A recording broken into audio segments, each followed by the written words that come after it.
গতকাল কল্যাণনগরে নিরীহ কৃষকদের একটা ঘরোয়া সম্মেলন 11টা থেকে শুরু হয় এবং এটা যখন প্রায় শেষ পর্যায়ে তার একটু আগে সেখানে একজন বামপন্থী কর্মী সাবরুম বাজারে আসছিলেন, সুশান্ত দাস, তাকে রাস্তা ফেলে মারধর করা হয় এবং পরবর্তী সময় যেখানে ওই সুশান্ত দাস সাবরুম হাসপাতালে চলে আসেন, এর পরবর্তী সময় বিজেপির সমাজদ্রোহীরা সুশান্ত দাসকে আক্রমণ করার পরে কিছুক্ষণ পরে কৃষক সম্মেলনটা প্রায় শেষের পথে, এমন সময়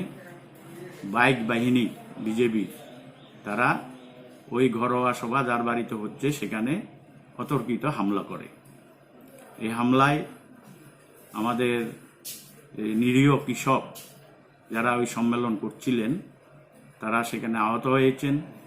তাদেরকে হাসপাতালে পাঠানো হয়েছে এবং তারা সেখানে তাণ্ডব চালায়, মহিলাদের শ্লীলতাহানি করে।